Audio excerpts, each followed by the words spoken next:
Hi guys, तो कैसे हैं आप लोग। चलिए स्टार्ट करते हैं हम हमारी इंडियन पॉलिटी की सीरीज़ को आगे बढ़ाते हैं। हम जो चैप्टर देख रहे थे वो था सुप्रीम कोर्ट, जिसके अंदर हमने बात की थी सुप्रीम कोर्ट क्या होता है, क्या होते हैं उसके कंपोजिशंस, कौन कौन से आर्टिकल्स के अंदर मेंशन किया गया सुप्रीम कोर्ट के रिगार्डिंग प्रोविज़न है, कंपोजिशन क्या होते हैं, अपॉइंटमेंट क्या होती है, किस तरीके से ईयर बाय ईयर हमने देखा था फर्स्ट सेकंड थर्ड जजेस केस के अंदर कोलेजियम सिस्टम का इवोल्यूशन हुआ था जो कि अपॉइंटमेंट ऑफ द जजेस के लिए उपयोगी है। इसके अलावा क्या होती है जजेस की क्वालिफिकेशन, ऑथ, सैलरी, एम्यूलमेंट, ये सारी चीज़ें क्या होती है। उसके बाद हमने देखा था टेन्योर और किस तरीके से रिमूवल होता है सुप्रीम कोर्ट के जजेस का, ये चीज़ें हमने देखी थी।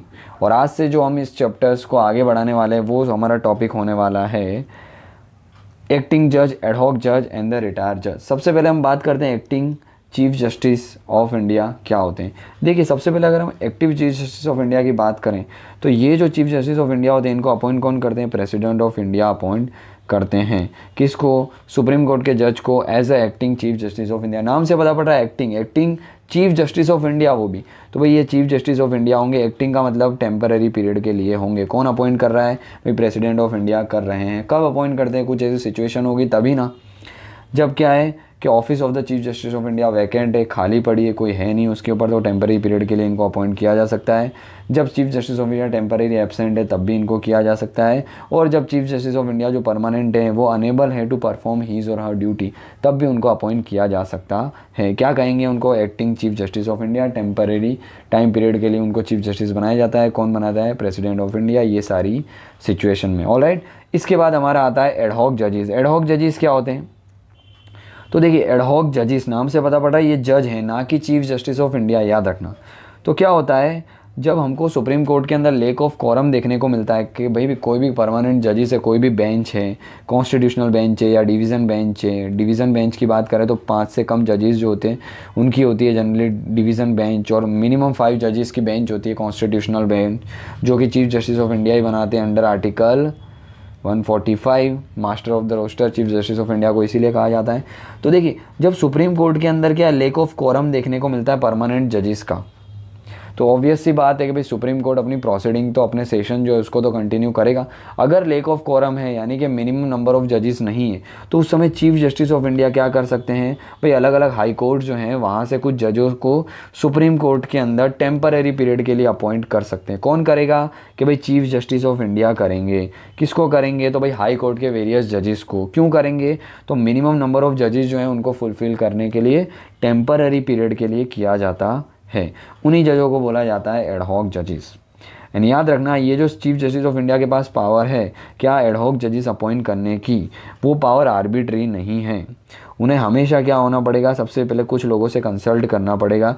जैसे chief justice of that particular high court जिसके जजों को वो एडहॉक जज के रूप में अपॉइंट कर रहे हैं, उस हाई कोर्ट के चीफ जस्टिस से कंसल्ट करना पड़ेगा और प्रीवियस कंसेंट भी लेनी पड़ेगी प्रेसिडेंट ऑफ इंडिया की। तो मन हुआ उसको अपॉइंट कर दिया, जब मन हुआ कर दिया, ऐसा नहीं है। प्रेसिडेंट की अनुमति लेनी पड़ेगी और जिस हाई कोर्ट में से आप जजों को नियुक्त कर रहे हैं उन जजों के जो सीनियर जज है जिनको chief justice of that particular high court भी कहते हैं, उनकी भी कहीं ना कहीं क्या लेनी पड़ेगी, अनुमति लेनी पड़ेगी। तो उसे कहा जाता है एडहॉक जजेस। और टेम्पररी जजेस होते हैं जो वेरियस हाई कोर्ट से जनरली ले लेते हैं ताकि एटलीस्ट कोरम सेशंस पूरा हो जाए और हमारी प्रोसीडिंग ना रुके सुप्रीम कोर्ट की, इसीलिए चीफ जस्टिस ऑफ इंडिया इनको अपॉइंट करते हैं। थर्ड है हमारा रिटायर्ड जजेस। तो देखिए रिटायर्ड जजेस जो होते हैं उनको any time chief justice of India है ना उनसे रिक्वेस्ट कर सकते हैं। किससे, तो भाई जो रिटायर हो चुके हैं जजेस उनसे, सुप्रीम कोर्ट के भी हो सकते हैं, हाई कोर्ट के भी हो सकते हैं, टू एक्ट एज अ जजेस of the supreme court for the temporary period. तो कौन रिक्वेस्ट करके अपॉइंट कर सकते हैं, चीफ जस्टिस ऑफ इंडिया। किसको, रिटायर जजेस को, वो हाई कोर्ट के जज भी हो या सुप्रीम कोर्ट के जज भी हो, तो उनको क्या टेम्पररी पीरियड के लिए वापस से बुलाया जा सकता है, अपॉइंट किया जा सकता है। क्लियर। बट यहाँ पे भी क्या है, previous consent of the president of India need है। साथ ही साथ जिस पर्सन को, जिस रिटायर जज को आप अपॉइंट कर रहे हो उसका कंसर्न भी मैंडेटरी है। आप उसे रिक्वेस्ट कर सकते हो, फोर्सफुली उसे अपॉइंट नहीं कर सकते। समझ में आ गया। तो ये चीज़ें हमें पता होनी चाहिए। तो भाई कहीं ना कहीं प्रेसिडेंट का कंसेंट इसके अंदर भी रिक्वायर होता है। And second thing, he and she will also enjoy all a judge of the Supreme Court all the power and the privileges and the jurisdictions of the Supreme Court, but remember he or she will not otherwise be deemed to be a judge of the Supreme Court। Temporary period के लिए वो retired जज जो हैं वो supreme court के जज के तौर पे काम करते हैं। तो ये अलग अलग चीज़ें हमें देखने को मिलती है किसके अंदर, कि भाई सुप्रीम कोर्ट के अंदर टेम्परेरी पीरियड के लिए इन सारे लोगों को कहीं ना कहीं अपॉइंट किया जाता है ताकि एटलीस्ट काम निकल जाए। इन शॉर्ट हम बोल सकते हैं active chief justice of India president of India करेंगे, जबकि एडहॉक के अंदर रिटायर्ड जजेस को सुप्रीम कोर्ट में लेके आना है टेम्परेरी पीरियड के लिए, तो वो कौन करेंगे? चीफ जस्टिस ऑफ इंडिया करेंगे with the previous consent of the president of India. Alright, ये चीज़ें समझ आ गई, आई होप समझ आई होगी। तो ये तीनों चीज़ें हमें पता होनी चाहिए एटलीस्ट। इसके बाद देखिए बात करते हैं हम seat and the procedures of the supreme court. सबसे पहले हम बात करते हैं seat of the supreme court. तो कॉन्स्टिट्यूशन क्या डिक्लेयर करता है कि भाई दिल्ली होगी as a seat of the supreme court. But क्या दिल्ली होगी? हमें पता है सुप्रीम कोर्ट ऑफ इंडिया अभी दिल्ली में प्रेजेंट है, तो क्या दिल्ली जो है ये प्रेजेंट रहेगी? ये चीज़ें कॉन्स्टिट्यूशन डिक्लेयर करता है। और क्या एक ही होगी और ज़्यादा भी होगी तो उससे रिगार्डिंग पावर किसके पास है? तो बट इट ऑल्सो ऑथोराइज करता है चीफ जस्टिस ऑफ इंडिया को to appoint the other place और the places as the seat of the supreme court. कि भाई चीफ जस्टिस ऑफ इंडिया चाहें तो वो क्या कर सकते हैं, जो दिल्ली की सुप्रीम कोर्ट की सीट है उसके अलावा दूसरे प्लेसेस पे भी उसकी ब्रांच जो है वो ओपन कर सकते हैं। अब सीधी सी बात है, क्या उनकी मर्जी होगी तब वो ऐसा कर लेंगे? नहीं, वो ऐसा नहीं कर सकते। उन्हें उस समय भी क्या है, prior approval of the president of India की रिक्वायरमेंट होती है। तो मन भावे ऐसे नहीं कर सकते। Already remember chief justice of India के हाथ में पावर तो है अपॉइंट करने की या नई ब्रांच जो है वो ओपन करने की किसी भी प्लेसेस पे, बट उसके लिए previous approval of the president जो है वो मैंडेटरी हमें देखने को मिलता है। और ये प्रोविज़न याद रखना है, ऑप्शनल देखने को मिलता है, ऐसा कंपल्सन देखने को नहीं मिलता है कि भाई ऐसा कंपल्सन किया जाए कि चीफ जस्टिस ऑफ इंडिया को यहाँ पे अपॉइंट करती है। ऑल दो डिमांड है, क्योंकि सदर्न इंडिया के, वेस्टर्न इंडिया के, ईस्टर्न इंडिया के बहुत सारे ऐसे लोग हैं जिनको क्या करना पड़ता है, सुप्रीम कोर्ट दिल्ली की ब्रांच तक पहुंचना पड़ता है कहीं ना कहीं जस्टिस लेने के लिए, जो क्या करता है जस्टिस को डिले करता है। कई बार क्या होता है डिनाई भी कर दिया जाता है क्योंकि वो अफोर्ड नहीं कर पाते हैं ऐसे poor section of the society. अब वो पुअर्टी लाइन या below poverty line section of the society देखने को मिलते हैं। इसीलिए डिमांड होती है कि भाई seat of the supreme court जो है वो साउथ में भी एक होनी चाहिए, वे ईस्ट में भी और वेस्ट में भी एक एक ब्रांच होनी चाहिए। But yes, presently one branch है और इसको ओपन करने की दूसरी ब्रांच है किसके हाथ में पावर है? चीफ जस्टिस ऑफ इंडिया के हाथ में, बट कंपल्सन नहीं है, प्रेसिडेंट के कंसर्न रिक्वायर होते हैं। तो ये चीज़ें हमें पता होनी चाहिए। तो seat of the supreme court Delhi में प्रेजेंट है। इसके बाद हम बात करें procedure of the supreme court की बात करें तो सुप्रीम कोर्ट के अंदर क्या प्रोसीजर काम करती है? देखिए सुप्रीम कोर्ट जो है वो क्या करता है, कहीं ना कहीं प्रेसिडेंट के अप्रूवल के साथ अपने आप को रेगुलेट करने के लिए, रूल्स रेगुलेशंस के लिए, डे टू डे बिजनेस करने के लिए क्या कर सकता है, प्रोसीजर इन द प्रैक्टिस जो है वो बना सकता है, उसके रिगार्डिंग रूल्स रेगुलेशंस बना सकता है, but with the previous consent of the president वो अपनी प्रोसीजर को डिसाइड कर सकता है। सेकेंड थिंग, अंडर आर्टिकल 143 हमें देखने को मिलता है कि कॉन्स्टिट्यूशनल एडवाइस जो है वो ले सकते हैं प्रेसिडेंट ऑफ इंडिया। किससे ले सकते हैं? तो भाई एक कॉन्स्टिट्यूशनल बेंच होगी, chief justice of India plus at least 4 senior most जजेस होंगे, मिनिमम 5 जजेस मिलके क्या करेंगे, अंडर आर्टिकल 143 प्रेसिडेंट को एडवाइस देंगे। अगेन ये जो एडवाइस होगी वो बाइंडिंग नहीं होगी प्रेसिडेंट ऑफ इंडिया पे, उन्हें वो ठीक लगता है तो वो एडवाइस लेंगे, एक्सेप्ट करेंगे, नहीं लगता है तो वो एडवाइजरी इन द नेचर होती है। बट याद रखना अंडर आर्टिकल 143 प्रेसिडेंट कोई भी क्या लेते हैं, सलाह लेते हैं किससे, जुडिशरी से, तो मिनिमम 5 जजेस की कॉन्स्टिट्यूशनल बेंच ही देती है, ना कि only Chief justice of India दे देते हैं या 2 या 3 जजों की बेंच, नहीं, मिनिमम 5 जजों की बेंच ही देती है। इसके अलावा all other cases are decided by single जजेस इन द डिवीजन बेंच। बाकी कॉन्स्टिट्यूशन से रिगार्डिंग अगर सलाह चाहिए तो रिमेंबर मिनिमम 5 जजों की बेंच बैठती है और वही क्या करती है, प्रेसिडेंट ऑफ इंडिया को सलाह देती है। ऑलराइट, तो seat of the supreme court and the procedures of the supreme court I hope clear हो गया होगा। और याद रखना यहाँ जो सलाह दी जाती है ना वो मेजोरिटी से दी जाती है, मेजोरिटी वोट से दी जाती है। अगर डिफरेंस ऑफ ओपिनियन है तो डिसेंटिंग जजमेंट भी कहीं ना कहीं क्या है, जो जजेस जो हैं, फॉर एग्जांपल अगर 5 जजों की कॉन्स्टिट्यूशनल बेंच हैं, अगर क्या है लगभग 5 जजों की कॉन्स्टिट्यूशनल बेंच है जिसमें से 3 जजों ने बोला हाँ ये चीज़ें होनी चाहिए, 2 जजों ने बोला नहीं ये चीज़ें नहीं होनी चाहिए। अब मेजोरिटी तो क्या है 3 जज है, यानी कि वो चीज़ें होगी। बट ये जो 2 जजेस हैं जिन्होंने नेगेटिव ओपिनियन दिया था वो अपना जजमेंट भी दे सकते हैं, जिसको डिसेंटिंग जजमेंट कहा जाता है, क्योंकि इनके जजमेंट की भी वैल्यू है। ऑलराइट, तो ये चीज़ें भी हमें देखने को मिलती है। इसके बाद अगर हम बात करें independence of the supreme Court, देखिए independence of the supreme court का मतलब क्या होता है और क्यों इंपॉर्टेंट है। तो हमें पता है कि सुप्रीम कोर्ट ऑफ इंडिया ये क्या है, एक टाइप की फेडरल कोर्ट है या हाईएस्ट कोर्ट ऑफ अपील बोल सकते हैं, जो कि हमारे फंडामेंटल राइट को गारंटी करती है। सिटीजन्स के जो राइट्स हैं उनकी कहीं ना कहीं टेक केयर करना वही इसका काम है। इसको गार्जियन ऑफ द कॉन्स्टिट्यूशन भी कहा जाता है। इसीलिए बहुत ही एसेंशियल हो जाता है कि ये जो सुप्रीम कोर्ट है वो फ्री एंड फेयर मैनर में काम करे, इंटरफेरेंस ऑफ एग्जीक्यूटिव या लेजिस्लेचर का इसमें नहीं देखने को मिले। तो यही चीज़ों को इंश्योर करने के लिए क्या है, सुप्रीम कोर्ट जो है उसको सर्टेन प्रोविज़न जो है कॉन्स्टिट्यूशन ने प्रोवाइड किए, सर्टेन पावर कॉन्स्टिट्यूशन ने प्रोवाइड किए ताकि वो इंडिपेंडेंटली अपना रोल प्ले कर सके। क्योंकि हमारे कॉन्स्टिट्यूशंस के अंदर जुडिशरी एक ऐसा ऑर्गन है स्टेट का, अदर ऑर्गन लेजिस्लेचर और एग्जीक्यूटिव भी है, तो थर्ड ऑर्गन जुडिशरी इतना इंपॉर्टेंट ऑर्गन है जो कॉन्स्टिट्यूशन को कहीं ना कहीं बचाए रखना, वो उसके बेसिक स्ट्रक्चर को हिलाने नहीं देना, लेजिस्लेचर दैट इज़ पार्लियामेंट को, वो इंश्योर सुप्रीम कोर्ट ही करता है। इसीलिए कॉन्स्टिट्यूशन में कुछ ऐसे सर्टेन प्रोविज़न डाले गए हैं जो इनको क्या करते हैं, इंडिपेंडेंट बनाते हैं। वो कौन कौन से प्रोविज़न है, तो मोड ऑफ अपॉइंटमेंट पता है हमको। अपॉइंटमेंट जो है वो अभी अगर प्रेजेंटली हम देखें तो कोलेजियम सिस्टम करता है, और कोलेजियम सिस्टम में होते कौन है, वही चीफ जस्टिस ऑफ इंडिया होते हैं प्लस 4 सीनियर मोस्ट जजेस, यानी जज खुद ही होते हैं। एग्जीक्यूटिव के इंटरफेरेंस से ये चीज़ें नहीं होती है। और ओरिजिनली हम बात करें तो जजेस ऑफ द सुप्रीम कोर्ट है appointed by the president in the consultation with the members of their judicial itself. और ये सारे मेंबर्स से कंसल्टेशन, और कंसल्टेशन के लिए अगर जज है तो एग्जीक्यूटिव और लेजिस्लेचर के इंटरफेरेंस से आउटसाइड है, जो कहीं ना कहीं क्या करेंगे, जुडिशरी को इंडिपेंडेंट बनाएंगे।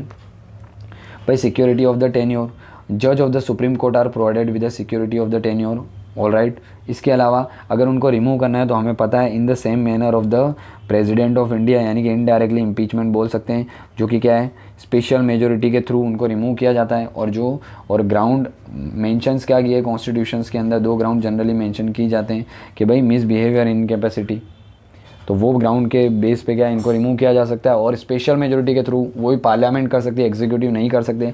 तो टफ मेजोरिटी है कहीं ना कहीं, इसीलिए कहीं ना कहीं उनकी सिक्योरिटी जो है, टेन्योर की सिक्योरिटी मेंटेन होती है, जिससे उनकी इंडिपेंडेंट भी इंश्योर की जाती है। फिक्स सर्विस कंडीशन देखने को मिलती है कि भाई एक बार उनको अपॉइंट कर दिया तो देयर सैलरी, अलाउंसेस, फाइनेंशियल चीज़ें can not be change once he और she has been appointed as a जज ऑफ द सुप्रीम कोर्ट। तो ये चीज़ें भी क्या है, फिक्स टेन्योर कंडीशन उनकी, सर्विस कंडीशन उनकी, जो कि डिसाइड कौन करता है, पार्लियामेंट करती है टाइम टू टाइम, जैसा उनको ठीक लगता है उसके अकॉर्डिंग। और एक बार डिसाइड हो गए तो उनको अपॉइंट कर दिया तो उसको कहीं ना कहीं चेंज नहीं कर सकते उनके ड्यूरेशन में, accept in case of the financial emergency. भाई फाइनेंशियल इमरजेंसी है तो कर ही सकते हैं, जजेस की सैलरी, पेंशन, इसके अलावा और जितने भी ऑफिसर्स हैं, मिनिस्टर है, सबकी सैलरी पेंशन चेंज की जा सकती है during the financial emergency. But other than that there fix service condition can not be vary. इसके अलावा एक्सपेंसेस जो हैं उनके consolidated fund of India article 266 के अंदर से चार्ज किए जाते हैं, और चार्ज एक्सपेंडिचर है, यानी कि वोटेबल पार्ट नहीं है। वोटेबल नहीं है तो ऑब्वियसली सीधी सी बात है वो गवर्नमेंट ऑफ इंडिया के प्रेशर में नहीं आते, एग्जीक्यूटिव के प्रेशर में नहीं आते।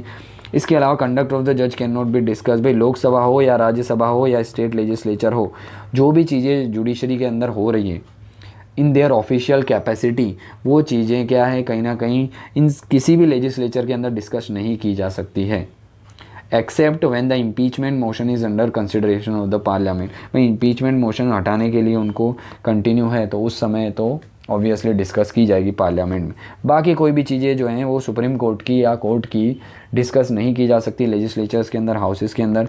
Ban on the practice after retirement, भाई रिटायरमेंट के बाद जो है वो जज के तौर पे, वकील के तौर पे वो प्रैक्टिस नहीं कर सकते हैं। ये चीज़ें भी क्या इंश्योर करता है, कहीं ना कहीं इंडिपेंडेंस ऑफ द जुडिशरी।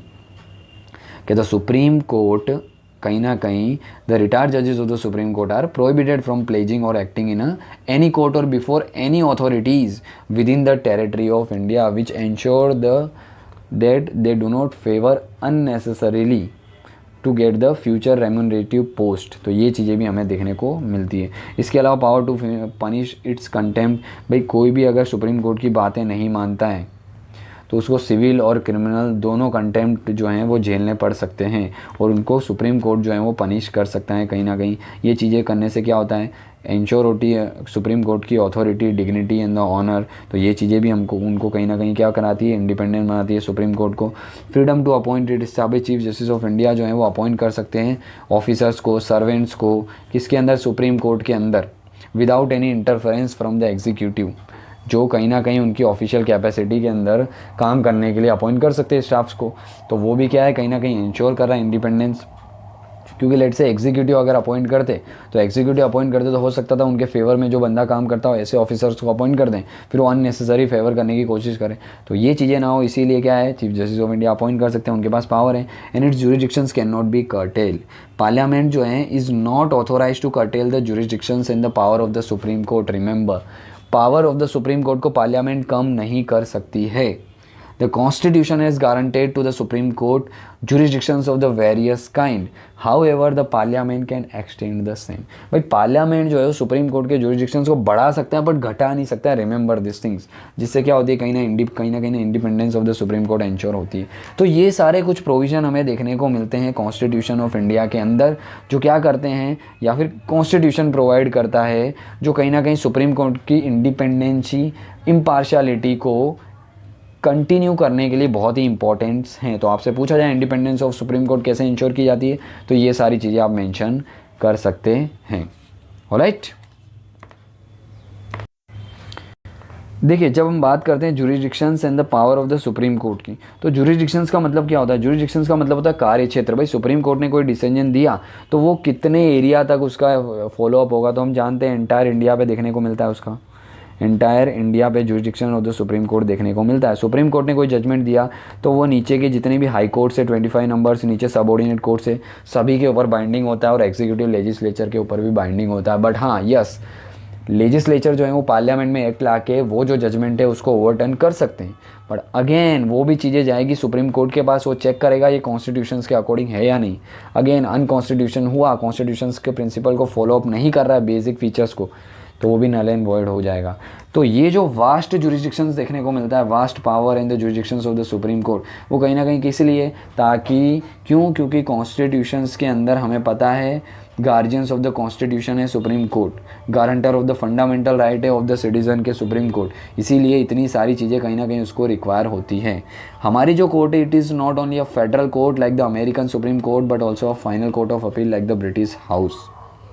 इसके अलावा अगर हम बात करें, it has the advisory and the supervisory power also. Advisory 143 हमें पता है, हम लोग बात कर चुके हैं, 143 आर्टिकल के अंदर प्रेसिडेंट ऑफ इंडिया को एडवाइस दे सकते हैं। इसके अलावा इसी के रिगार्डिंग एक हमारे कॉन्स्टिट्यूशंस के अंदर मेंबर्स थे, ड्राफ्टिंग कमेटी के मेंबर थे अलादी कृष्णा स्वामी अय्यर। इन्होंने क्या कहा था कि the supreme court of India has more power than any other supreme court in any part of the world. इतनी पावरफुल अलादी कृष्ण स्वामी अय्यर ने सुप्रीम कोर्ट ऑफ इंडिया को बताया था। अगर हम इनके जुरिडिक्शंस की बात करें सुप्रीम कोर्ट के, तो अलग अलग फील्ड के अंदर उसको डिवाइड किया गया है, जैसे कि ओरिजिनल जुरिडिक्शंस। ओरिजिनल जुरिडिक्शंस का मतलब होता है कुछ ऐसे केसेस जो सिर्फ और सिर्फ ओरिजिनली सुप्रीम कोर्ट में ही जा सकते हैं। रीड जुरिडिक्शंस आपको पता है आर्टिकल 32 कॉन्स्टिट्यूशनल रेमेडी 5 रीड्स होती है, वो वाली चीज़ें जो हम देख चुके हैं ऑलरेडी। एपेलेट जुरिडिक्शन किस तरीके से हाई कोर्ट से सुप्रीम कोर्ट के अंदर अपील की जा सकती है, सिविल केस हो, क्रिमिनल केस हो, कॉन्स्टिट्यूशनल केस हो, स्पेशल लीव पिटीशन हो, बात करेंगे हम लोग। एडवाइजरी जुरिडिक्शंस की बात करेंगे, किस तरीके से सुप्रीम कोर्ट एडवाइस दे सकता है किसको, प्रेसिडेंट ऑफ इंडिया को। अब कोर्ट ऑफ रिकॉर्ड के फॉर्म में भी high court and supreme Court देखने को मिलते हैं, बात करेंगे हम। Power of the judicial review भी देखने को मिलती है, सुप्रीम कोर्ट जुडिशियल रिव्यू कर सकता है किसी भी चीज़ का, कोई भी लो हो गया, बिल हो गया। इसके अलावा कॉन्स्टिट्यूशनल इंटरप्रिटेशन, ये तो मेन पावर देखने को मिलती है हमको कहीं ना कहीं किसकी, सुप्रीम कोर्ट की। इनडायरेक्टली हमें ये कौन सा आर्टिकल बात करता है, आर्टिकल 13 भी इसी के रिगार्डिंग बात करता है कहीं ना कहीं। इसके अलावा कुछ अदर पावर्स भी सुप्रीम कोर्ट की देखने को मिलती है। तो अगर बात करें जुरिडिक्शंस की ऑफ द सुप्रीम कोर्ट, तो ये सारे कहीं ना कहीं जुरिडिक्शंस कार्यक्षेत्र देखने को मिलते हैं किसके, सुप्रीम कोर्ट ऑफ इंडिया के। ऑलराइट, देखिए सबसे पहले हम बात करते हैं ओरिजिनल जुरिडिक्शंस। इसका मतलब क्या होता है? देखिए ओरिजिनल जुरिडिक्शंस का मतलब होता है कि भाई कोई भी ऐसा डिस्प्यूट है अलग अलग पार्टीज़ के बीच में, तो वो जो है वो कहीं ना कहीं क्या जाएगा, सीधा सुप्रीम कोर्ट के पास उसकी अथॉरिटी होती है वो केस को हियर करने की। ऐसे केस कौन कौन से हो सकते हैं भाई? डिस्प्यूट हो सकता है between the different unit of the Indian federations. ये यूनिट क्या हो सकते हैं भाई? सेंटर और स्टेट के बीच का कोई प्रॉब्लम है, कोई ऐसा डिस्प्यूट है, तो सुप्रीम कोर्ट के पास ओरिजिनल जुरिडिक्शन है। सेंटर है और वेरियस स्टेट है, इनके बीच कोई डिस्प्यूट है तो भी क्या है, original jurisdictions of the supreme Court देखने को मिलता है। स्टेट और स्टेट के बीच में कोई भी डिस्प्यूट है तो भी देखने को मिलता है। बिटवीन द टू और द मोर स्टेट, दो स्टेट है या दो से ज़्यादा स्टेट के सामने सामने, तो ये डिस्प्यूट भी क्या है, ओरिजिनल जुरिडिक्शन किसका देखने को मिलता है, सुप्रीम कोर्ट ऑफ इंडिया का। इसके लिए रिस्पेक्टिव हाई कोर्ट में नहीं जाएंगे, सुप्रीम कोर्ट में डायरेक्ट ये केस जो है उसकी सुनवाई की जा सकती है। ये चीज़ें देखने को मिलती है। इसके अलावा अगर हम बात करें, ये जितने भी केसेस हमें देखने को मिलते हैं ये सब फेडरल डिस्प्यूट के हैं। और सुप्रीम कोर्ट के पास याद रखना, कोई भी फेडरल डिस्प्यूट होता है, फेडरल डिस्प्यूट यानी कि सेंटर स्टेट्स के रिलेशन से रिगार्डिंग डिस्प्यूट, सेंटर स्टेट की जो पावर है उसके रिगार्डिंग डिस्प्यूट, तो वो कहीं ना कहीं एक्सक्लूसिव जुरिडिक्शंस भी देखने को मिलता है। किसका, सुप्रीम कोर्ट का। एक्सक्लूसिव जुरिडिक्शंस का मतलब क्या होता है कि वो केस को सुनने के लिए कहीं ना कहीं कोई भी अदर कोर्ट है वो उसको डिसाइड नहीं करेगा, एक्सक्लूसिवली सिर्फ और सिर्फ सुप्रीम कोर्ट ही उस मैटर को सुनेगा अगर वो फेडरल इशू है तो। और ये फेडरल इशू ही हमें देखने को मिलता है। इसके बाद बात करें अगर हम कि with regard to the exclusive original jurisdictions of the supreme Court, 2 point should be noted. Remember 2 point of the supreme court जो हमें पता होनी चाहिए। फर्स्ट पॉइंट क्या बोलता है, the dispute must involve a questions whether of a law or the fact on which the existence or the extent of a legal right depends। कि भाई जो भी डिस्प्यूट लेके आ रहे हो आप सुप्रीम कोर्ट में, वो क्या होना चाहिए, कहीं ना कहीं लॉ और फैक्ट्स से बैक होना चाहिए। ऐसा नहीं कि भाई वो क्वेश्चन जो है वो कोई निजी मामले का हो, किसी पर्सनल डिस्प्यूट का नहीं, वो क्या है कहीं ना कहीं कोई फेडरल डिस्प्यूट से रिगार्डिंग होना चाहिए।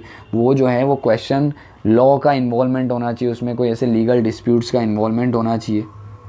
Thus the questions of the political nature are excluded from it. तो भाई पॉलिटिकल नेचर का होगा तो वो केस नहीं सुना जाएगा। कोई ऐसे लीगल सैंक्टिटी से रिलेटेड कोई क्वेश्चंस हैं, federal issue, federal power, federal jurisdiction से रिगार्डिंग है, तो ही वो केस जो है वो सुप्रीम कोर्ट के अंदर एक्सक्लूसिवली सुना जाएगा। इसके अलावा सेकंड क्या है कि any suit brought before the supreme Court by a private citizen against the centre और a state can not be entertain under this. भाई कोई प्राइवेट बॉडी जो है वो अगेंस्ट सेंटर या स्टेट के कोई शूट इशू करता है तो वो भी supreme court under the original jurisdiction जो है वो नहीं सुनने वाली है। इसके अलावा अगर हम बात करें कहीं ना कहीं कि further the jurisdictions of the supreme Court does not extend to the following, किस किस के रिगार्डिंग जो है वो इनका जुरिडिक्शन नहीं एक्सटेंड होता है। तो भाई पहला केस अगर हम बात करें कि अ disputed arising out of the any treaty agreement covenant engagement and the other similar instrument which having been entertained into or the executed before the commencement of the constitution। भाई कॉन्स्टिट्यूशन जब commence हुआ था उससे पहले का कोई भी ऐसा डिस्प्यूट है तो ओरिजिनली जो है वो कहीं ना कहीं जुरिडिक्शन सुप्रीम कोर्ट का नहीं देखने को मिलता है। और continue in the operation after such a commencement और which provide that the said jurisdiction shall not extend to such a dispute. इसके अलावा inter state river water dispute है तो भी वो ओरिजिनल जुरिडिक्शन नहीं है सुप्रीम कोर्ट का, क्योंकि 262 आर्टिकल क्या बोलता है भाई, उसके लिए इंटर स्टेट वाटर ट्रिब्यूनल बनाए जाएंगे। वो किसके हाथ में है, पार्लियामेंट ऑफ इंडिया के हाथ में। तो इंटर स्टेट से रिवर वाटर डिस्प्यूट जो होते हैं, दो स्टेट के बीच में रिवर को लेके कोई भी डिस्प्यूट हो गए। भाई पहले हमें पता है कि कोई एक स्टेट जो है वो बड़ा स्टेट हुआ करता था, उसमें से क्या किया कि एक स्टेट को अलग कर दिया। तो पहले जो रिवर थी वो दोनों स्टेट के अंदर कहीं ना कहीं इक्वली डिवाइड होनी चाहिए, जो पॉसिबल नहीं है क्योंकि नेचर है रिवर के कोर्स को तो आप चेंज करोगे नहीं। तो फिर क्या होता है, दोनों स्टेट के बीच में डिस्प्यूट चालू हो जाता है। तो ऐसे जितने भी डिस्प्यूट होते हैं जो इंटर स्टेट रिवर वाटर और डिस्प्यूट होते हैं उसका भी ओरिजिनल जुरिडिक्शन सुप्रीम कोर्ट के पास नहीं देखने को मिलता है। इसके अलावा matter refers to the financial commission under article 280, तो फाइनेंस कमीशन देखेगा ना कि जुडिशरी देखेगी सुप्रीम कोर्ट। इसके अलावा adjustment of the certain expenses in the pension between the centre and the state, तो वो भी पेंशन से रिलेटेड, सैलरी से रिलेटेड कोई भी डिस्प्यूट है तो वो भी सुप्रीम कोर्ट का ओरिजिनल जुरिडिक्शन नहीं है। तो ये कुछ केसेज हैं जिसके अंदर original jurisdiction of the supreme court नहीं देखने को मिलता है। इसके अलावा इन 1961 के अंदर हम बात करें तो फर्स्ट शूट जो है वो इशू किया गया था under the original jurisdictions of the supreme Court. कौन लेके आए थे, तो भाई वेस्ट बंगाल की गवर्नमेंट है वो लेके आई थी अगेंस्ट द सेंट्रल गवर्नमेंट। ये सूट के अंदर जो 1961 के अंदर लाया गया था वेस्ट बंगाल के द्वारा सेंट्रल गवर्नमेंट के अगेंस्ट। यहाँ पे स्टेट गवर्नमेंट जो थी उसने चैलेंज किया था the constitutional validity of the coal bearing area acquisition in the development act of 1957। एक कोल बियरिंग एरिया से रिगार्डिंग एक एक्ट था, उसको चैलेंज किया था वेस्ट बंगाल की गवर्नमेंट ने सुप्रीम कोर्ट के अंदर, जो कि पार्लियामेंट ने पास किया था, पर उस पर अथॉरिटीज़ कहीं ना कहीं वेस्ट बंगाल की गवर्नमेंट चाहती थी। बट सुप्रीम कोर्ट ने क्या करा, ये सूट को कहीं ना कहीं डिसमिस कर दिया और ये लॉ की वैलिडिटी को अपहेल्ड किया, यानी कि लॉ एज इट इज़ रहने वाला है, पार्लियामेंट लेके आई, ये सही है। तो ये कुछ हमें देखने को मिलता है original jurisdictions. Remember one thing, original jurisdictions का मतलब होता है कि ऐसे केसेस जो ओरिजिनली क्या है डायरेक्ट सुप्रीम कोर्ट सुन सकता है, और फेडरल इशू जब कोई भी होता है सेंटर स्टेट के बीच में तो उसका ओरिजिनल के साथ साथ एक्सक्लूसिव जुरिडिक्शंस भी किसका होता है, सुप्रीम कोर्ट ऑफ इंडिया का होता है। रीट जुरिडिक्शन हम लोग ऑलरेडी देख चुके हैं फंडामेंटल राइट वाले में, आर्टिकल 32 के अंदर 5 रीट जो है वो इशू कर सकता है। कौन कर सकता है, सुप्रीम कोर्ट ऑफ इंडिया कर सकता है, जो हम लोग ऑलरेडी देख चुके हैं। हेबियस कॉर्पस, मैंडामस, प्रोहिबिशन, क्यो वारंटो इसके अलावा शशोररी, ये 5 रीट जो हैं वो अंडर आर्टिकल 32 जो हैं वो कौन सुप्रीम कोर्ट इशू कर सकता है, ऑलरेडी हम देख चुके हैं। और ये रीट इशू करने की फंडामेंटल राइट के वायलेशंस के लिए ओरिजिनल जुरिडिक्शंस किसका देखने को मिलता है, सुप्रीम कोर्ट का, बट एक्सक्लूसिव नहीं है, क्योंकि सुप्रीम कोर्ट के अलावा हाई कोर्ट जो है वो भी क्या है ये सारी रीट्स इशू कर सकती है। फंडामेंटल राइट के वायलेशन के लिए भी कर सकती है, प्लस और कोई लीगल राइट के वायलेशन के लिए भी कर सकती है। यानी कि रीट जुरिडिक्शन जो है वो ओरिजिनल जुरिडिक्शन से सुप्रीम कोर्ट का, बट एक्सक्लूसिव नहीं है, क्योंकि हाई कोर्ट जो है वो भी कर सकती है राइट को, इस रीट्स को इशू। और हाई कोर्ट का तो जुरिडिक्शन है, रीट जुरिडिक्शन वो क्या है कहीं ना कहीं हमें वाइडर देखने को मिलता है as compare to supreme court, क्योंकि सुप्रीम कोर्ट सिर्फ और सिर्फ फंडामेंटल राइट के वायलेशंस के लिए रिट इशू कर सकती है, बट हाई कोर्ट नहीं।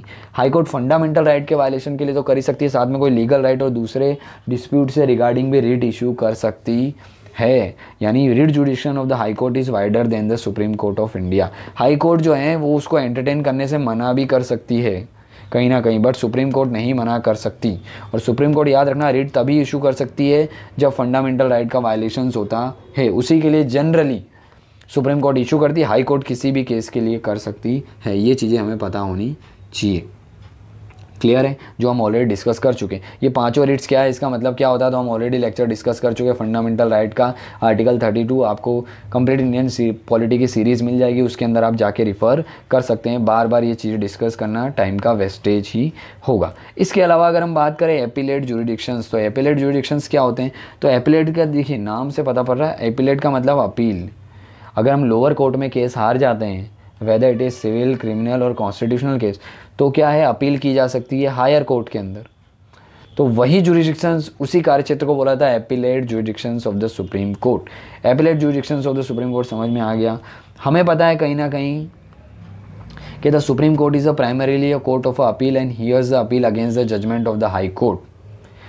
एक्सेप्ट फंडामेंटल राइट से इशू कोई रिगार्डिंग आया तो डायरेक्ट सुप्रीम कोर्ट में जा सकते हैं, बट जनरली सुप्रीम कोर्ट के अंदर जितने भी केस आते हैं वो अपील्स के थ्रू ही आते हैं। कहाँ से, जनरली हाई कोर्ट से। और कई ऐसे केसेस होते हैं जिसको सुओ मोटो भी सुप्रीम कोर्ट सुन लेता है, तो वो चीज़ें हमें पता है। तो एपिलेट जुरिडिक्शंस के अंदर क्या क्या चीज़ें आती है, तो भाई एपिलेट जुरिडिक्शंस को 4 पार्ट के अंदर एक्सक्लूसिव डिवाइड किया गया है। अपील करके कोई भी ऐसा केसेस आया जो कॉन्स्टिट्यूशनल से रिलेटेड है, सिविल मैटर से रिलेटेड है, क्रिमिनल मैटर से रिलेटेड है और स्पेशल लीव पिटीशन से रिलेटेड है, तो ये 4 पार्ट के अंदर एपिलेट जुरिडिक्शंस को डिवाइड किया गया है। कॉन्स्टिट्यूशनल मैटर की बात करते हैं हम, तो भाई कोई भी है ना हाई कोर्ट को अगर कोई ऐसा लगता है कि ये जो मैटर है, ये जो क्या है कहीं ना कहीं डिस्प्यूट है, वो क्या है, बात कर रहा है एक substantial questions of the law that require the interpretation of the Constitution, तो based on the certificate of the high Court the appeal can be carried out हो गया टू द सुप्रीम कोर्ट। और सुप्रीम कोर्ट उसको जो कि constitution से regarding होगा उसको क्या करेगा, वापस से हियर करेगा। तो हाई कोर्ट से अपील किस में की जा सकती है, सुप्रीम कोर्ट के अंदर। कैसे केसेस के अंदर, कॉन्स्टिट्यूशनल मैटर से रिलेटेड केसेस, इसके लिए सर्टिफिकेट देगा कहीं ना कहीं कौन, हाई कोर्ट। किसके लिए, सुप्रीम कोर्ट के अंदर वो केस सुनने के लिए। सिविल मैटर की बात करें तो सिविल मैटर कॉन्स्टिट्यूशन से रिगार्डिंग कोई मैटर हो तो वो। सिविल मैटर का मतलब क्या होता है, कोई प्रॉपर्टी के डिस्प्यूट हो गए, तो ये सारी चीज़ें हो गया, झगड़ा हो गया नॉर्मल सा, चोरी चकारी की बात हो गई, तो ये सब क्या आते हैं, सिविल मैटर आते हैं। और सिविल मैटर के लिए अगर हम बात करें तो सिविल मैटर के लिए अपील की जा सकती है supreme court from the any judgment of the high court if the high court certify. Again high court से सुप्रीम कोर्ट के अंदर सिविल मैटर के अंदर क्या की जा सकती है, अपील की जा सकती है, बट हाई कोर्ट को सर्टिफाई करना पड़ेगा। क्या सर्टिफाई करना पड़ेगा, that the case involves the substantial questions of the law of the general importance. भाई ये केस जो हैं वो लॉ का कोई क्या करता है, कहीं ना कहीं लॉ के एक सब्सटेंशियल क्वेश्चन की बात करता है, इंपॉर्टेंट मैटर है ये। इसके अलावा हाई कोर्ट और क्या जस्टिफाई करेगा, सर्टिफाई करेगा that the question needs to be decided by the supreme court, और वो सर्टिफाई करके देगा तो फिर सुप्रीम कोर्ट के अंदर उन चीज़ों के थ्रू अपील की जा सकती है। ओरिजिनली ओनली दोज केसेस, याद रखना ओरिजिनली क्या था कि ओनली दो सिविल केसेस जो कि क्या है 20,000 या उससे ज़्यादा हैं, वो सुप्रीम कोर्ट के अंदर अपील किए जा सकते थे from the high court. But ये चीज़ों को चेंज कर दिया गया by the 13th constitutional amendment act of 1972। यानी इस अमेंडमेंट के बाद हम कोई भी डिस्प्यूट हो सिविल मैटर से रिगार्डिंग वो हाई कोर्ट से सुप्रीम कोर्ट के अंदर ले जा सकते हैं by the means of a appeal, और इसी को बोला जाता है appellate jurisdictions of the supreme Court. इसके अलावा अगर हम बात करते हैं appellate in the criminal matter, कोई भी मर्डर है, रेप है, डकैती से रिलेटेड कोई केस हो गया तो क्रिमिनल केस होता है, तो उसके मैटर को भी कहीं ना कहीं क्या किया जा सकता है, अपील की जा सकती है सुप्रीम कोर्ट। कहाँ से? हाई कोर्ट से सुप्रीम कोर्ट के अंदर। So Supreme Court hear the appeal against the judgment in the criminal proceeding of a high court. If the high court has an appeal, reverse an order of the acquittal of an accused person and sentence him or her to a death. अगर क्या किया high court ने, जो accused person है उसके sentence को death sentence के अंदर कहीं ना कहीं क्या कर दिया है, तब्दील कर दिया, चेंज कर दिया, यानी कि हाई कोर्ट ने डेथ सेंटेंस दे दिया इन शॉर्ट, किसको? एक्यूज को। तो वो जो है कहीं ना कहीं हाई कोर्ट से सुप्रीम कोर्ट में अपील की जा सकती है, और करना ही है। कहीं ना कहीं हाई कोर्ट जब डेथ सेंटेंस देती है तो उसको वेरीफाई एक बार तो करता ही है अपील्स के थ्रू, कौन? Supreme Court. इसके अलावा कि high court has taken the before itself any case from the any subordinate court and convicted the accused person and sentenced him or her death। भाई लोअर कोर्ट से high court ने क्या करा, subordinate court से lower court से या subordinate court से high court ने कोई सुओ मोटो केस ले लिया और उस पर्सन को क्या ले ली, डेथ पेनल्टी दे दी, तो वो भी क्या है, अपील की जाएगी। कहाँ से? हाई कोर्ट से सुप्रीम कोर्ट के अंदर। इसके अलावा certifies that the case is a fit ones to appeal to the supreme court, कि भाई हाई कोर्ट ने सर्टिफाई कर दिया कि केस जो है वो कहीं ना कहीं क्या है, सुप्रीम कोर्ट में जाने के लिए फिट बैठता है, तो उसको भी कहीं ना कहीं अपील की जा सकती है। ऑलराइट, तो ये कुछ क्रिमिनल केसेस है। इसके अलावा अगर हम बात करें कि भाई ऐसा केसेस जिसके अंदर कहीं ना कहीं क्या है, सुप्रीम कोर्ट जो है हाई कोर्ट ने डेथ पेनल्टी दे ली, तो उस समय क्या आता है, कहीं ना कहीं हाई कोर्ट से सुप्रीम कोर्ट में अपील करना वो क्या हो जाता है, मैटर ऑफ राइट हो जाता है। किसका? एक्यूज का, जिसको डेथ पेनल्टी मिली है। बट दूसरा केस की अगर हम बात करें जिसके अंदर क्या था कि हाई कोर्ट ने लोअर कोर्ट से सुओ मोटो करके वो केस ले लिया और कन्विक्ट करके कहीं ना कहीं क्या है, उसको डेथ पेनल्टी दे दी, तो उसके अंदर कहीं ना कहीं क्या आ जाता है कि जो दूसरा केस है वो no right of appeal of the supreme court के अंदर देखने को मिलता है, यानी कि राइट नहीं है। Supreme court has reverse the order of the conviction, यानी कि कहीं ना कहीं फर्स्ट केस जिसके अंदर हाई कोर्ट ने डेथ पेनल्टी दी है तो उसमें राइट हो जाता है कन्विक्टेड पर्सन का कि वो सुप्रीम कोर्ट के अंदर उसका राइट है कि वो क्या करे, कहीं ना कहीं अपील करे, ताकि उसको एटलीस्ट जो डेथ पेनल्टी मिली है वो कम की जा सके, उसको लाइफ इम्प्रिजनमेंट या उससे कम चीज़ों के अंदर कम्यूट की जा सके, चेंज किया जा सके कैरेक्टर उसका। बट अगर लोअर कोर्ट से कोई केस लिया, उसको डेथ पेनल्टी दी, तो मैटर ऑफ राइट नहीं होते हैं कहीं ना कहीं। ऑलराइट, इसके अलावा स्पेशल लीव पिटिशंस की हम बात करते हैं, इंपॉर्टेंट है। स्पेशल लीव पिटिशंस के अंदर क्या होता है कि appellate by the special leave petition.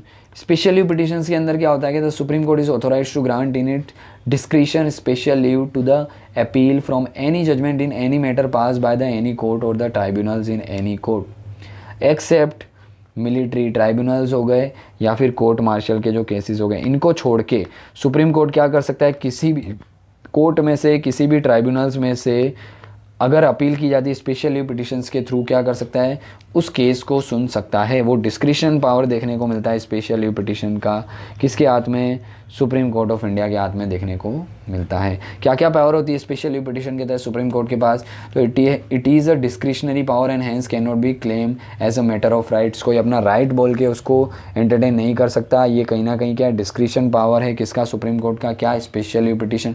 इसके अलावा it can be granted in any judgment whether final or the interlocutory. भाई कोई केस चल रहा है या फाइनल हो चुका है, जजमेंट दिया जा चुका है, दोनों के लिए कहीं ना कहीं ये स्पेशल लीव पिटिशंस के थ्रू वो चीज़ें हियरिंग की जा सकती है उस केस की। इसके अलावा इट में भी रिलेटेड टू एनी मैटर, वो मैटर कॉन्स्टिट्यूशनल हो, सिविल हो, क्रिमिनल हो, इनकम टैक्स से रिलेटेड हो, लेबर लॉ से रिलेटेड, रेवेन्यू, एडवोकेट, किसी से भी रिलेटेड हो, वो केस जो है वो सुना जा सकता है अंडर स्पेशल लीव पिटिशन। इसके अलावा it can be granted against the any court और the tribunal and the not necessarily against the high court.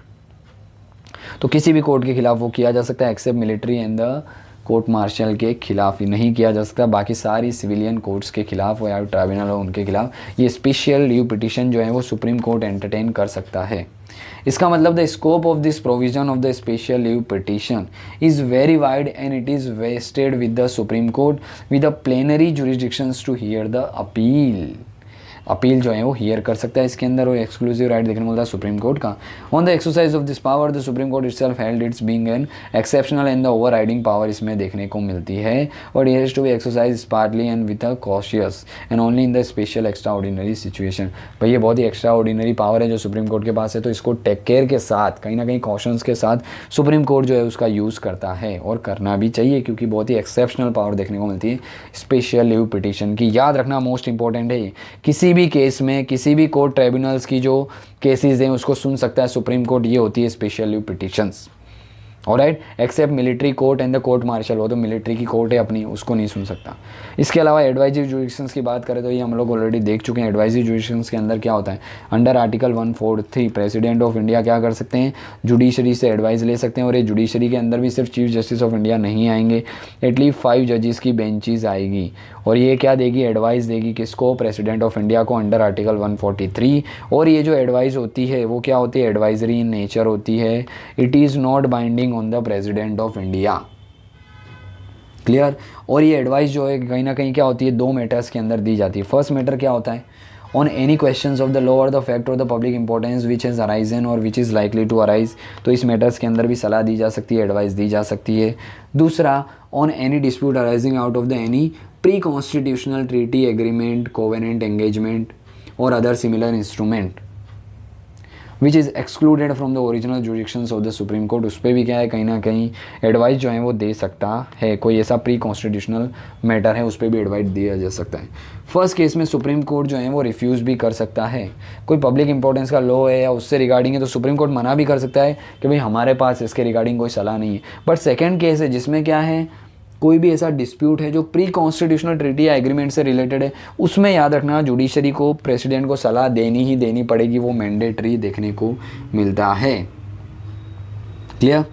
इसके बाद बोथ द केसेस के अंदर ओपिनियन जो दिया जाता है सुप्रीम कोर्ट का किसको, प्रेसिडेंट को, एडवाइजरी इन द नेचर होता है, इसमें कोई भी ऐसा बाइंडिंग नेचर देखने को नहीं मिलता। ये एक्सेप्शंस याद रखना कि भाई प्री कॉन्स्टिट्यूशनल कोई भी ट्रीटी है, एग्रीमेंट है, तो उसके रिगार्डिंग सुप्रीम कोर्ट को सलाह देनी ही पड़ेगी, किसको, प्रेसिडेंट ऑफ इंडिया को।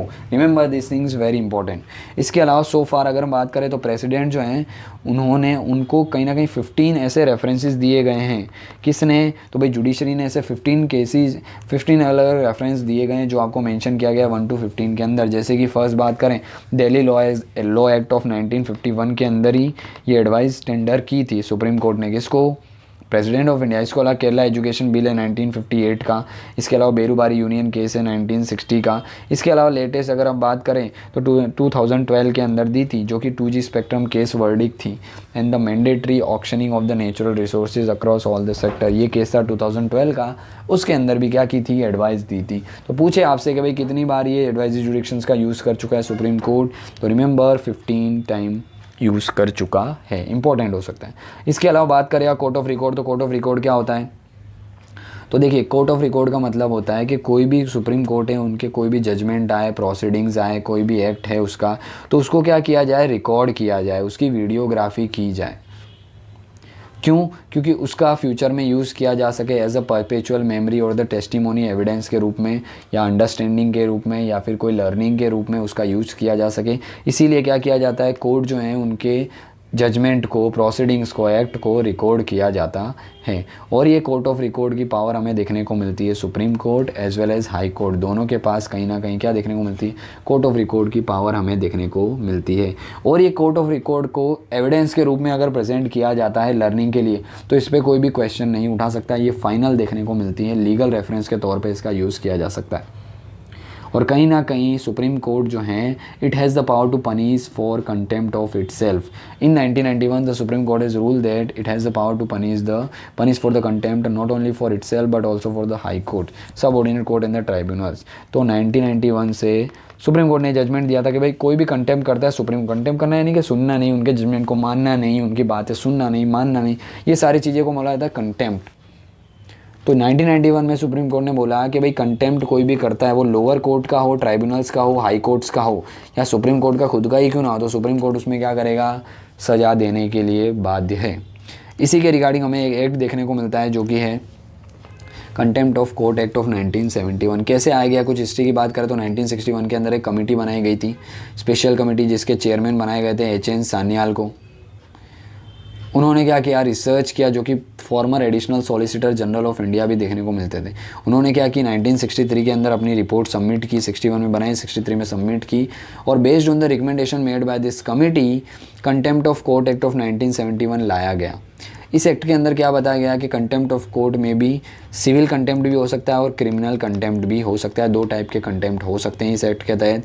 सिविल कंटेम्प्ट का मतलब होता है किसी ने भी क्या किया, विलफुली डिसोबे कर दिया to any judgment, order, writ और the other process of a court और the wilfully breach of any undertaking given by the court. तो विलफुली मानना नहीं चीज़ों को, सुप्रीम कोर्ट के जजमेंट को, डिक्री को, तो उसे बोला जाता है सिविल कंटेम्प्ट। और इसके अलावा अगर हम बात करें क्रिमिनल कंटेम्प्ट की, तो क्रिमिनल कंटेम्प्ट क्या होते हैं, तो स्कैंडलाइज और lower the authorities of a court, prejudice और the interference with the due course of a judicial proceeding, interfere और the obstruct to the administration of the justice in any manner. तो इस type के क्या करें, judiciary की image खराब हो रही है, इमेज खराब करने की कोशिश की जा रही है, उनके प्रोसीडिंग के बीच में इंटरफेयर करने की कोशिश की जा रही है, तो यहाँ पे क्रिमिनल कंटेम्प्ट भी लगाया जा सकता है।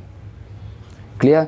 इसके अलावा याद रखना, अगर तुमको फेयर क्रिटिसिज्म करना है जुडिशरी का, फेयर हो, एक्यूरेट हो, रिपोर्ट और डेटा के बेस पे, तो वो कर सकते हो। उसके लिए आपको कंटेम्प्ट ऑफ कोर्ट के केसेस आपके खिलाफ नहीं चलाए जा सकते हैं।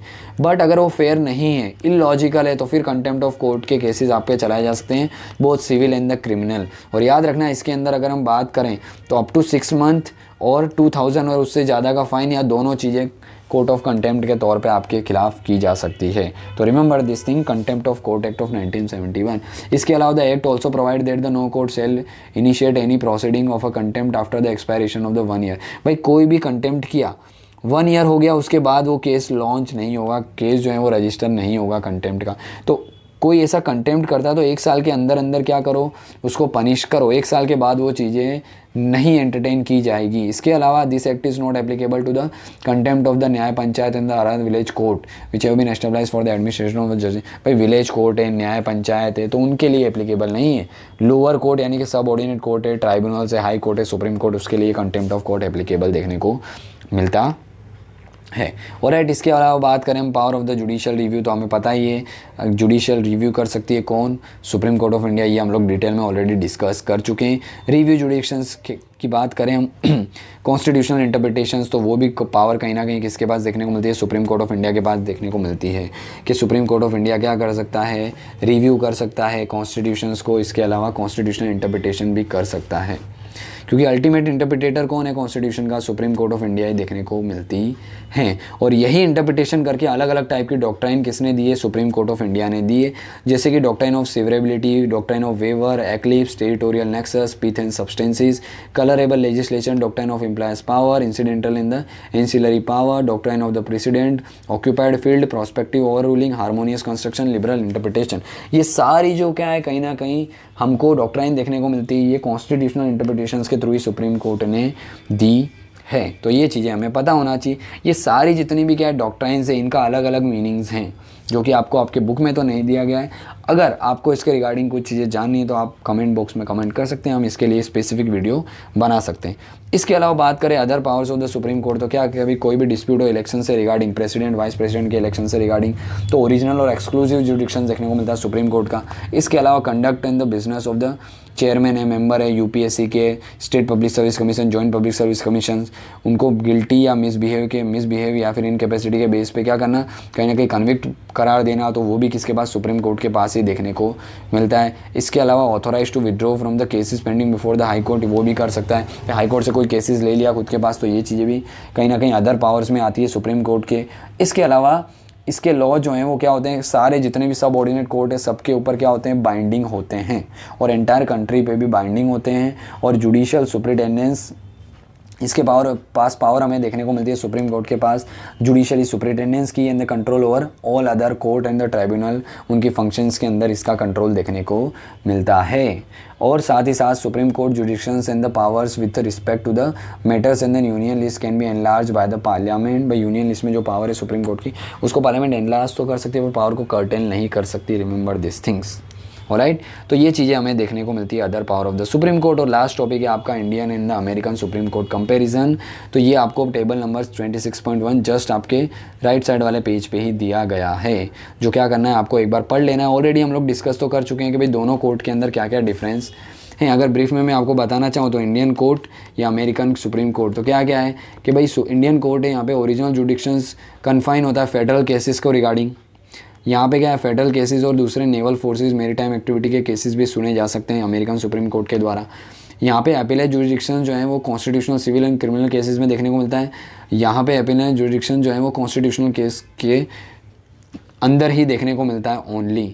ये एक एडवाइजरी जुडिक्शंस का काम करती है। It has no advice jurisdictions. हमारे यहाँ पे एडवाइस जुडिक्शन है आर्टिकल 143, यहाँ पे कोई ऐसा जुडिक्शन नहीं देखने को मिलता है। It scope of the judicial, इसका स्कोप जुडिशियल रिव्यू का लिमिटेड है। इसका क्या देखने को मिलता है, वेरी वाइड देखने को मिलता है। Its defence rights of the citizen according to the procedure establish by the law, ये काम करती है according to the due process of law, जो कि एक पॉजिटिव है।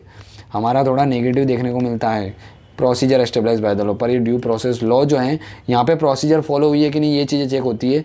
ड्यू प्रोसेस ऑफ लॉ के अंदर लॉ जो है वो सही इंटेंट के साथ बनाया गया था या नहीं, ये भी चेक होता है। तो ये कुछ डिफरेंसेस देखने को मिलते हैं हमें Indian and American supreme court के अंदर। ऑलराइट, तो ये था हमारा chapter supreme court. I hope आपको पसंद आया होगा। अगर अच्छा लगा हो वीडियो, कुछ समझ आया हो इस चैप्टर्स के रिगार्डिंग, कोई डाउट हो तो आप कमेंट बॉक्स में पूछ सकते हैं। और अच्छा लगा हो वीडियो तो प्लीज़ लाइक करिए, शेयर करिए। फर्स्ट टाइम विजिट कर रहे हैं चैनल पे तो सब्सक्राइब करे बिना नहीं जाइएगा। तो चलिए मिलते हैं इसी के साथ नेक्स्ट लेक्चर में, तब तक के लिए जय हिंद।